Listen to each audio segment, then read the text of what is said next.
డబ్బు, అనారోగ్యం, ఉద్యోగం, వ్యాపారం, అప్పులతో బాధపడుతున్నారా? మీకోసమే లాంచ్ యువర్ ఫ్యూచర్ ప్రోగ్రామ్. నమస్కారం శ్రీ ఆచార్య అనంతకృష్ణ స్వామి గారు. నమస్కారం అండి. ఈ వీడియోలో ఏం చెప్తున్నారు అంటే మీరు ఇంతకుముందు అన్నారు మన ఆలోచన విధానం ముందు మారాలి. అవును. ఆలోచన విధానం ఎందుకు మారాలి అంటే నిన్ను నువ్వు మార్చుకోవడానికి ఆలోచన విధానం మారాలి. నీ ఆలోచన విధానం మారనంత మట్టికి మీరు ఏది సాధించలేరు. అవును. ఇప్పుడు ప్రతి దగ్గర కూడా మీ జీవన పోరాటంలో ఏదో ఒక ఆలోచన చేస్తున్నారు. ఆలోచన చేసినప్పుడు మీరు ఈ మాత్రం జీవన పోరాటం అంటారు. అంటే జీవితం అనేది ఎలా ఉండాలంటే ఇప్పటివరకు మనం పోరాటం చేస్తుంది బతుకు కోసం పోరాటం చేస్తున్నాం. బతుకు వేరే జీవితం వేరే నేను గతంలో కూడా చెప్పాను. అవును. జీవితం అంటే జీవితంలో మీరు ఏం ఆలోచించే అవసరం ఉండదు. ఇక మీరు కోరుకున్నవన్నీ స్థిరంగా కూర్చున్న దగ్గర అన్ని లభిస్తాయి. అంటే ఎలా ఉంటుందంటే ఒక స్థాయి వరకు మనిషి ఏదైనా కోరుకుంటాడు.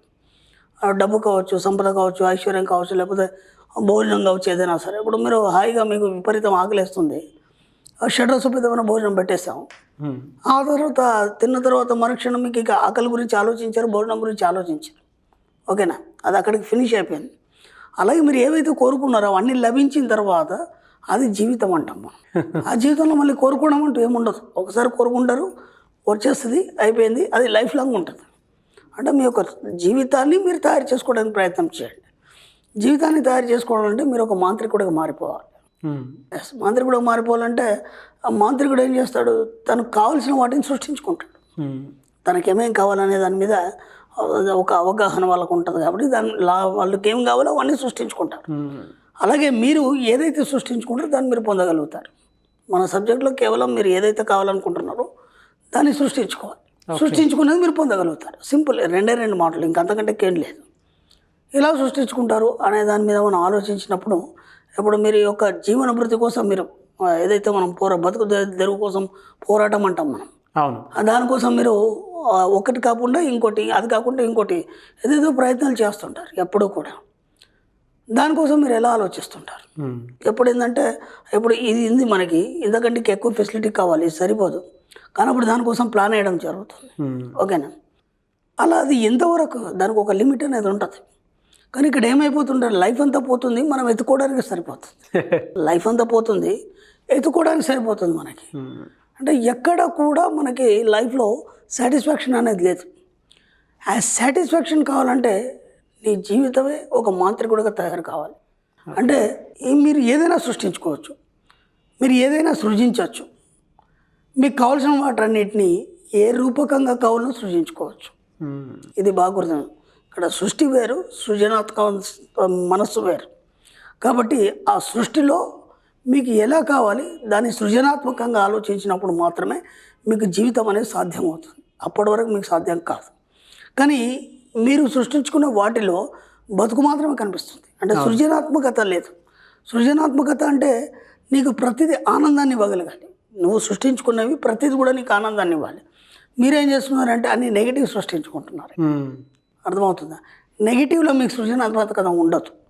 ఒక ఆహ్లాదకరమైనటువంటి వాతావరణం కానీ, ఒక మంచి సీనరీ చూసినప్పుడు మీకు ఒక సృజనాత్మకత, మీ మనస్సు ఎలా ఆనందాన్ని పొందుతుంది, దాన్ని ఎలా స్వీకరిస్తుంది, దాంతోపాటు మీ శరీరంలో ఉన్న ప్రతి కణం దానికి ఎలా రెస్పాండ్ అవుతుంది, దాన్ని మీరు గమనించగలిగారు. ఇక్కడ బతుకులో మీకు అది లేదే. ప్రతి దగ్గర కూడా మీకు భయంతో మీరు బతుకుతున్నారు.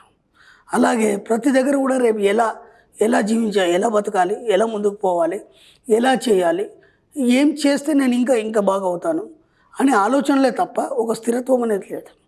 కాబట్టి సృష్టించుకోవడం వేరు, సృజనాత్మకత వేరు. మనం ఏమనుకుంటున్నాం అంటే సృష్టించుకోవడం అంటే నేను డబ్బు, సంపద, ఐశ్వర్యం సృష్టించుకుంటున్నాను అనుకుంటున్నారు. అది ఎంతవరకు సృష్టించుకుంటున్నారు మీరు అంటే మీ యొక్క అవసరాల నిమిత్తం మాత్రమే సృష్టించుకుంటున్నారు. కాబట్టి మాంత్రికుడు అలా కాదు. మాంత్రికుడు అంటే ఏదో మన పురాణాలు చెప్పిన మాంత్రికుడు అని కాదు. అంటే మీ యొక్క మనసే మాంత్రికుడు.